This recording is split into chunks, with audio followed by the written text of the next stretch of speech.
Welcome back into another episode of the Sports Authority Gurus podcast. I'm your host, Keegan Russell. Please give our Facebook page a like and a follow at The Sports Authority Gurus and follow us on Twitter at The Sports A Gurus. And whether you are listening to us on Podbean, Spotify, iHeartRadio, or on YouTube, don't forget to hit that subscribe button. So for this episode, I'm switching things up a bit. Usually I'm joined by my co-host Spencer, but this week I decided to give him a break, and that means I'm riding solo, and so you guys are stuck with me tonight. I apologize if you're not looking forward to listening to me talk all night, but you are with me today. We're going to do things a little differently. Now, the last couple weeks, last couple episodes we've done has been pretty much all NBA talk with all the stuff going on in the offseason. Well, tonight we're going to switch things up and jump into some football. So, Chiefs fans, this episode is for you. As you know, training camp has officially gotten underway up in St. Joe this week, and I just want to bring you guys all the major headlines going into camp and share some of the things that I myself am looking forward to during this camp time before we get to preseason football, which is actually just coming up here in just a few weeks. The Chiefs' first preseason game is Saturday, August 13th. So we've got a little over 2.5 weeks to kind of dive into some Chiefs talk here about the training camp and kind of just go over what's going on. So let's just jump right into it and go over the biggest headlines. Now, there's really not too many crazy ones. I think there's really two big headlines. First off, for sure is the Orlando Brown situation. The time has now passed for him to work out a long-term contract with the Chiefs, and both sides left those discussions without a deal in place. So that means he is currently going to be playing on the franchise tag for the upcoming season. No opportunity for them to negotiate until after the season. Like I said, this year he's going to be playing on that franchise tag. Not necessarily a bad thing for Orlando Brown. He's going to be earning $16.6 million just about on the franchise tag, which is still a good chunk of change. It's almost 4 times more than what he's made in his short career so far. Now, the way that went down, Chiefs offered a contract that would have made him one of the highest paid tackles in the game. Pretty comparable to the Trent Williams deal that was signed. Big difference, though, it sounded like on Orlando Brown's side, is they wanted more guaranteed money than what was given to him. So it sounded like the Chiefs were willing to make him the highest paid annually and total money over the full deal, but did not have as much guaranteed money included in it as Orlando Brown's company would have hoped. So there are some questions about the offensive line. Can the Chiefs find a way to get back to the negotiating table in the offseason at the end of this upcoming season? Is Orlando Brown, willing to bet on himself and play under this tag in hopes of getting a long-term deal somewhere else? That all remains to be seen, but that does mean that right now he is not present at training camp, which is to be expected. Most players, when they're playing under a franchise tag or they want a new deal, they hold themselves out of camp. So I'd say that's the biggest headline, because at some point he will return to camp. Probably not until we get close to that first preseason game, or maybe not even till the end of preseason. So my biggest question is, what is Orlando Brown going to look like when he gets back? Is he in shape right now? He's probably not in game shape, because that's just hard to do without being at practice. But what is he going to look like when he does show up? Has he been putting in work in the offseason to improve himself, to improve his body? And what's that going to look like?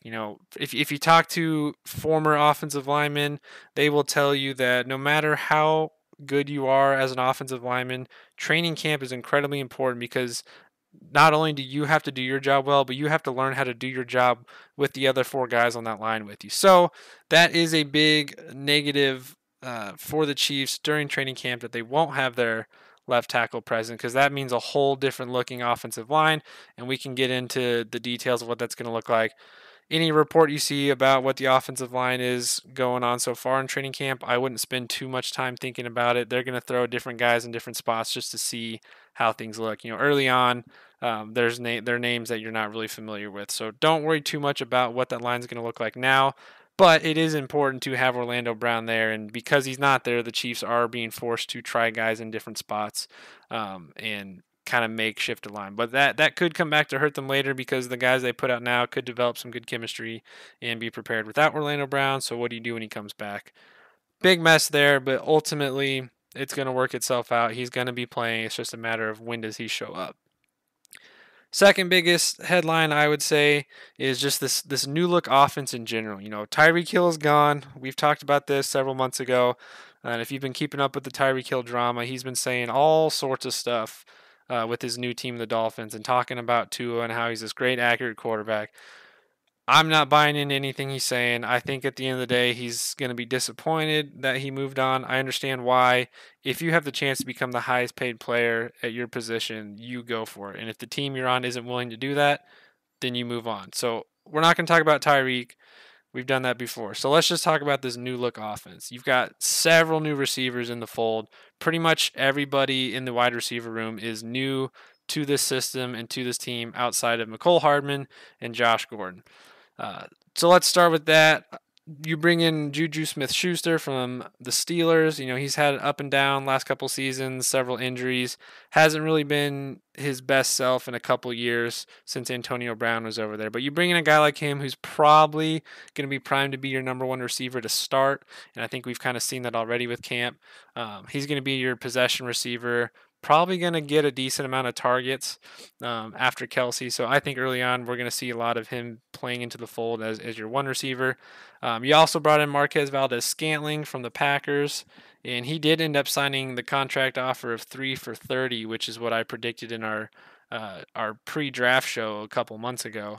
But you bring in a guy like him who's a very different receiver than what Mahomes has had before and what the Chiefs are used to. He's a big receiver. He's tall, 6'4", but he's also lightning quick, and he's going to be your down-the-field threat, potential red zone target.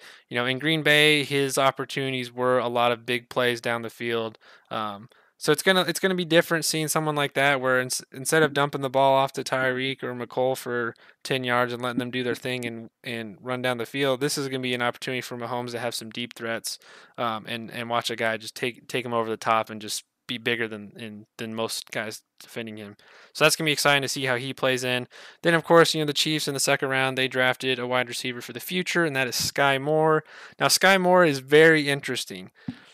His body shape, body type is fairly similar to a Mecole Hardman and Tyreek Hill. He's a little bit shorter of a receiver, but he's freakishly athletic, incredibly fast, and most analysts said that he had some of the best hands in this draft class of receivers. So you're bringing in a guy who can fit the mold of a possession receiver. He can fit the mold of a slot receiver.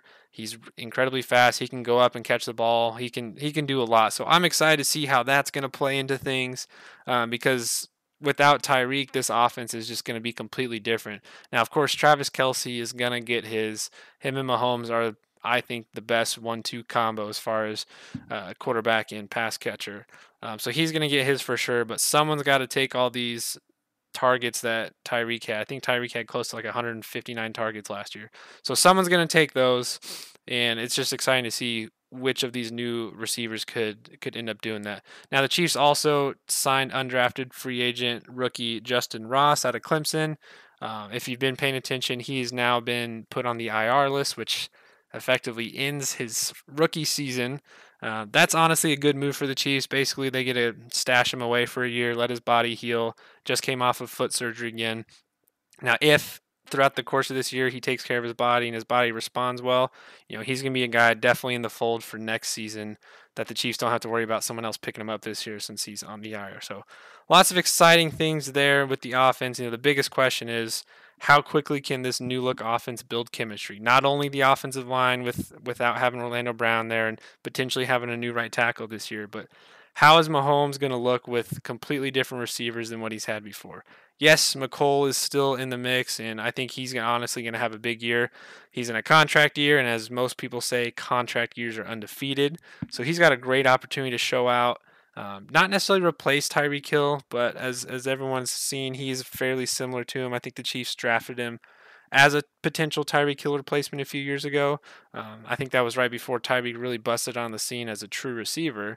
And Mecole's not quite there yet, but Mecole has the opportunity to show off his skill set now that he's not stuck behind probably the best receiving option in the league. So just a lot to be excited for about this offense. I think really what we want to see throughout this time in camp is how often is Mahomes spreading the ball around? Who is he beginning to trust? Who is that receiver that is becoming a part of the inner circle, that when Mahomes has to scramble outside the pocket, that he can trust them to make a play happen, just like how him and Travis Kelce do. So those are kind of the two big headlines heading into this. But now let's just kind of break down things that I'm looking forward to during camp and talk about some predictions. So outside of the new look offense and watching that wide receiver group work out, I'm really excited about the running back group, and I'm curious to see how the depth chart's going to shape out and how these guys are going to fight for their carries. So in that running back room, you've obviously got Clyde Edwards-Helaire coming back, and he's coming back off of injury. So had a down year last year with the injury, and honestly, a lot of Chiefs fans want to know, what is he going to do, because he hasn't really lived up to that first round pick status probably since his rookie season, and this is kind of a make or break a year for him, because if it's not a good year, Chiefs are more than likely not picking up his player option for year 5, which honestly the Chiefs probably aren't going to do anyway. But he's coming in as your probable lead back, um, and we're hoping to see him come in healthy. And basically, training camp for him is all about being healthy and showing that he's learning the offense better and he can actually become a threat out of the backfield, whether that's running the ball or catching the ball. Then the Chiefs went out and signed a very underrated move, in my opinion, in bringing in Ronald Jones from the Bucks. Now, Ronald Jones has had his ups and downs too. Very talented back, strong, quick up the middle. He's kind of your goal line back, your third and short back, a little bit more of a power presence. But he struggled with fumbles over the years. So you bring in a guy like him on a new team and gets a change of scenery, might be just better suited for this offense to explode in. And as long as he can minimize those fumble issues, I think he's going to do just great. And honestly, he is one that could be pushing Clyde for the majority of carries. If Ronald Jones comes out looking solid with this offense and he can be a threat out of the backfield and receiving the ball, I think he could really push Clyde for carries. Then the Chiefs also brought back fan favorite Jerick McKinnon, who really busted on the second half of the season and into the playoffs. And I think the Chiefs fans were really excited about him because he was doing what Clyde was supposed to. And of course, Clyde was hurt during that time, but McKinnon comes in at that time, was explosive, making plays down the field, was showing his quickness. He was excellent out of the backfield as a receiving option. So another veteran back right there to mix into the fold. So those three are going to probably be your primary 1, 2, 3 running backs as far as fighting for carries. Then we get into those younger guys. So we had Derek Gore in here in the mix last year, and he did play a handful of games throughout the season. Looked pretty solid in those games. I think the Chiefs really gave him excellent opportunity to showcase himself, and I think he in those opportunities he did quite well. So he's in the mix. But then you've got your 2 rookies that they drafted in. One of them, that's Pacheco, who is now donning the new number 10. And honestly, the first couple of days of practice, you see him out there, and he looks a lot like Tyreek. A little bit different build, but you see the short dreads hanging out underneath, and he's got some quick speed. He's one that has probably the best chance out of anyone in this group to really secure his spot. I think he's got the highest upside of this group right now long term. He's going to have a chip on his shoulder being lower on the depth chart, but coming in and just having a chance to learn the offense and showcase his skill set. And he's really, really quick and just talented in general. So I think he's going to have an excellent opportunity to fight for some yardage and carries. Then you've also got Jerrion Ealy, the other running back that they took late in the draft. I'm not as high on him personally, so I'm not going to spend too much time talking on him. But several young backs right there to fight for potential carries. Now, obviously, they're probably not going to keep all 6 of these. 1, if not 2 of them, are going to end up on the practice squad or getting cut. And it's even possible that a guy like McKinnon or Ronald Jones gets moved in a trade or something. But if I had to predict how this battle's going to break out throughout camp, I think it's going to be Gore that gets stashed back on the practice squad, and probably Jerrion Ealy. I do think the upside Pacheco has just with his speed gets him a spot on this team. The NFL regular season is almost upon us, and that means it's almost time for fantasy football. And if you're like me, you're doing all your research right now, crunching the numbers, tweaking your draft strategy, doing mock drafts, looking at these top lists, and prepping for the upcoming season. Well, I want to help you out as best I can and offer you some fantasy strategy. So join myself and a roundtable of my other co-hosts and guests as we get you prepared for your fantasy season and upcoming drafts. We will be dropping multiple episodes throughout August to help you build a winning fantasy football strategy and share our own insights on how you should draft the best team possible and how we think we can draft the best team possible. So be sure to follow us on Twitter and Facebook to stay up to date on all of our upcoming fantasy football episodes. Subscribe to us on Podbean, Spotify, iHeartRadio, and on YouTube so that you don't miss out on any of this. So that's the running back. Now let's go back to the wide receivers. Like I mentioned earlier, I think to me that's probably the biggest position battle on this team. We're heading into the year with no true clear number one wide receiver. Now Travis Kelce is the number one receiving threat, of course, and that's not going to change. But who is going to step up to be that number one receiver? Starting off with camp, I think Juju is that guy. He's got the most to prove.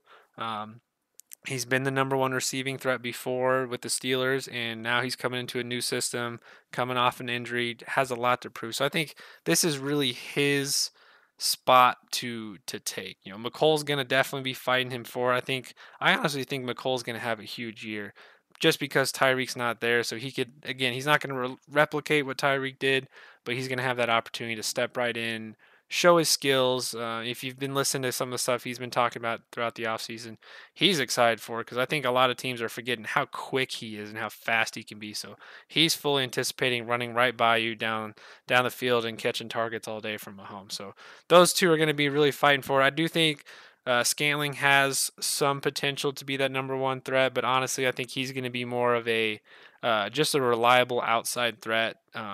Go up again when the Chiefs are facing that third and medium, third and long, and Juju shut down, Kelsey shut down. He's going to be your guy that you want to try and throw to just because of his height and size. So he could be fighting for that. And of course, Sky Moore. He's going to be in the mix. I think he's probably going to be your wide receiver 3 or 4 early on, but don't be surprised if, by mid-season he starts taking snaps away from some other guys. Justin Ross would have been cool to see in this mix, but of course with the injury, he's not going to be there. Then you still got Josh Gordon. Again, he's probably one that may not even make this team, but has the potential to, and he's way down on that depth chart. So, but he needs to have a big camp so that he can prove that he's worth having a roster spot on. So, at the end of the day, who is going to take that leap forward? Who's going to push himself out ahead of the other guys to be that number one threat? I think whoever it is, the Chiefs are going to be benefiting from the fact that they have multiple guys with potential for it. And that's kind of the crazy thing with this new look offense is Mahomes has multiple guys now he can throw to. So unless Mahomes does not adapt to that and just focuses in on Kelsey, I think Mahomes is also primed to have one of his biggest seasons just because he has so many options. So that's what camp is all about. It's about having competition. It's about having guys in position battle. If you're not having position battles in camp, I think there's something wrong. That means you either don't have enough talent on your team or guys just don't have enough to play for. So that wide receiver battle is going to be fun, and that's one I look forward to watching throughout the camp and seeing who comes out on top. Last big position battle I think that's important to watch is with the tackles, especially with Orlando Brown out. Right now you've got a mix of guys in there. They brought in a guy in the offseason named Jaron Christian that's had some experience at tackle. He's a veteran. They drafted Darius Kennard late, and he's really more of a guard, but he's probably going to be pushed out to tackle. And of course, they brought Andrew Wiley back, and then they have a couple guys in the mix from their practice squad last year. But this is a great opportunity for some of those guys who weren't projected to be starters on this team and more of a backup. But this is a great opportunity for them to showcase what can they do. Because I think that right tackle spot for sure is up for grabs. Wiley's probably going to get your early nod on it, but I think Kennard is going to be fighting him for that. And then of course, is there a decent guy you can slot in at left tackle if Orlando Brown sits out too long or comes back and just isn't quite ready for game shape? But those are the position battles I'm looking at the most throughout training camp. And I think all three of those are going to be pretty solid battles to watch. And ultimately, again, that competition for that starting spot is going to make all these guys better. All right, so now let's talk about the rookies for a minute and see what kind of impact they can have or what kind of impact they should have.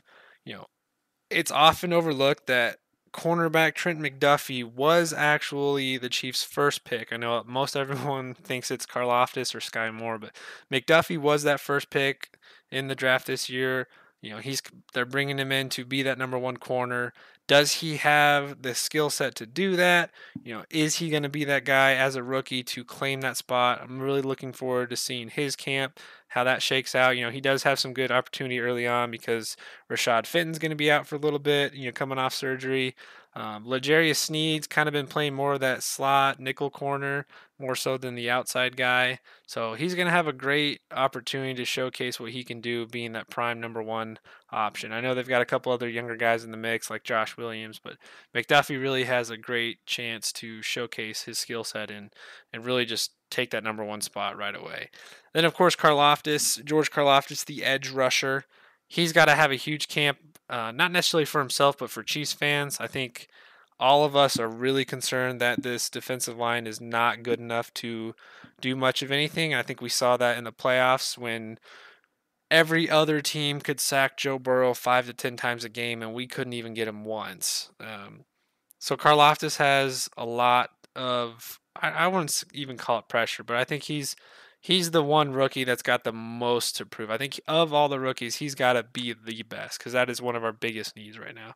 So how is he going to look? We saw videos earlier today of him, learning some things from Frank Clark. So take that for what you will. Frank Clark's been struggling the last couple of years, but he does know how to get to the pass, to get to the quarterback, and has some skill there. So Karlaftis has to show up big, and of course he's going to have a great opportunity to do that because he is being slotted in as that starting edge rusher right now.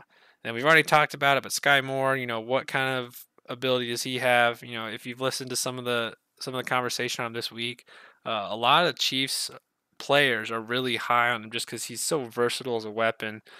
There's some talk about having him kind of fulfill that Deebo Samuel role where he's a shorter wide receiver, but he's kind of got legs built like Tyreek. I mean, Tyreek was short, but that dude was just jacked and full of muscle. So there is some talk that Sky Moore could kind of fulfill that, wide receiver role, do a lot of reverses, swings, that kind of stuff, but also use him out of the backfield as a threat. So again, excited to see what he's going to do and see how quickly he can build chemistry with Mahomes. And if his hands are as good as they are, and as they're saying they are, then he's gonna find himself plenty of opportunity to get snaps on the field. So those are the biggest three rookies. You've got your other guys like Leo Chenal, linebacker.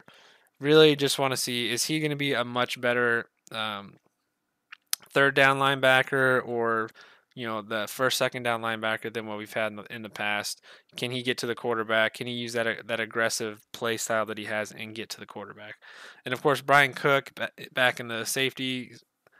Probably not going to get a whole lot of look early on. I think it's really going to be Justin Reed and Juan Thornhill at safety. But what can Brian Cook do? Can he be someone that you line up similar to Dan Sorensen on the front line and have him just, hey, go get the quarterback, go get the guy in the backfield? What can he do there? And then, of course, we've already talked about the rookie running backs, but who's going to come out and just show that they deserve a spot on this team? Then next, we've got the veterans. And really, there's not a whole lot we need to get into there. The biggest thing I'm looking at is on the defensive side. I'm not too worried about the offense as far as veterans. But Frank Clark and Chris Jones. One, are they going to look healthy? Are they going to look fit? Are they going to be in shape?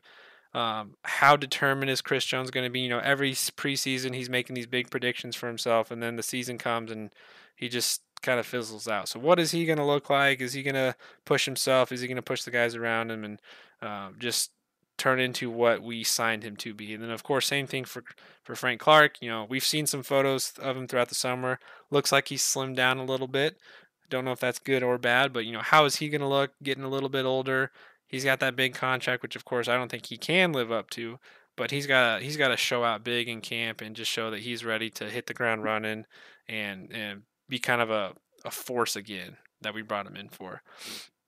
Then I want to take a quick look at the linebackers, Willie Gay and Nick Bolton duo. Wouldn't really call them veterans, but they are now taking over that linebacker core. And these are two guys that are the future of the linebacking core and two guys that have a lot of talent and potential to be one of the best tag team duos. Nick Bolton's that downhill guy. You tell him to go hit the guy with the ball, go hit the quarterback, and he's going to do it. He's probably going to lead the Chiefs in tackles this next season with close to 150. Then you've got Willie Gay, who's really quick, decent hands, not quite the downhill tackler. He's going to be your kind of side-to-side guy, chasing the chasing the tight end out and as well as the running back. So I think just watching those two play together, they didn't really get a lot of time on the field together last year. So now that Hitchens is gone, Ben Neiman's gone, how are those two going to look side by side, and can they turn out to be a solid duo? And then the other two veterans in the defensive back, Justin Reed and Juan Thornhill. Obviously, replacing Tyrann Mathieu a lot. We're not going to talk about what kind of a year Tyrann Mathieu had because it was probably a down year, but you're replacing a lot of leadership and a big vocal guy on the team. And now you have two safeties that you have there. Juan Thornhill, this is kind of his year to prove himself. This is his year to step up, showcase what he can do now that he's out of the spotlight of Tyrann Mathieu. Is he capable of being that number one safety guy that you can throw a contract at, or is this going to be just more evidence that we need to move on for him? And then of course Justin Reed, new team, but he is going to be your leader on defense because he is the most veteran presence back there. Not quite the same player as Tyrann Mathieu, but what are those two going to look like? How's their leadership going to look? Are they going to get everyone lined up correctly so that this team can look solid? Lastly, as far as camp predictions and things I'm looking forward to is as we go through camp, what position holes and what needs on this team are going to come. Now we can talk about what needs they already have and different spots that need to be filled, but what positions are we going to see that the Chiefs need to make some more moves at as we get closer to the preseason? Now, obviously, the biggest one is D-line help. I think they still need to add another rusher. I think everyone, including the Chiefs, were hoping Melvin Ingram would re-sign, but he did not. And I know I'm not confident rolling into the season with what they have. You're hoping a guy like Karlaftis has a big year. You're hoping Frank Clark has a big year. Then you're trusting guys like Mike Dana to get 5-6 sacks a season, and maybe even Colin Saunders, who hasn't done much of anything, having him step up. So I think there is some big needs there. Right now this week they have veteran Carlos Dunlap in for a visit, and he moved around from the Bengals last year to the Seahawks. He was kind of one of those cap casualty guys that they were trying to move on from. Had a decent season, still ended up with about 8.5 sacks. So he's coming in for a visit. I could see that being a realistic signing there. He could still add some value. D Ford was just released. I don't know if Chiefs fans even want to go back down that road. But if his medicals check out, you should at least kick the tires on it and see what he could be, even if it turns out to be nothing. And then other guys in free agency, there is one that I'm surprised they haven't brought in for a visit yet, and I don't know if that's because they don't like him or if he's considering retirement, just doesn't know what he wants to do yet, and that's Jason Pierre-Paul. A little bit older edge rusher still, but even in his older age as a rusher, he still looked pretty solid in the Tampa Bay system, and he's probably not an every down edge guy now. He's going to be a rotational guy, but I think at this point you got to bring in bodies to compete and see who's going to go out there and say, "Hey, I'm your guy. I'm going to be the one to go get the quarterback." And I think any of those options would be solid. And of course, if we could luck into it, we could try and trade for Robert Quinn. He's probably the hottest name on the trade market as far as veteran defensive edge rusher. Probably their best option too that they could go get. I think he's due about $12.5 million for this year, and I think the Chiefs can pull that off. But are the Bears willing to move on from him? We haven't really seen too much on that side yet. But he could be either a camp casualty or he could be someone that gets traded just so they can clear him off the books. So that's kind of what I'm looking forward to in camp. There's still just a few days in, so we haven't really seen much yet. But we're gonna see stuff every single day. You're gonna see clips of Mahomes tossing it between his legs, behind the back, all sorts of things. So just kind of getting underway, just a lot more coming, and we'll talk about that throughout the summer as stuff comes up. But like I said, camp wraps up mid-August with the first preseason game being on Saturday, August 13th against the Bears. So I'm looking forward to those position battles that we've talked about, seeing how they play out, seeing who really increases their stock as far as playing time and who really is struggling and is probably not going to get there. Secondly, whenever Orlando Brown does show up, how is he going to look? Is he going to be in shape? Is he going to be fit? How long is it going to take him to gel with this offensive line again?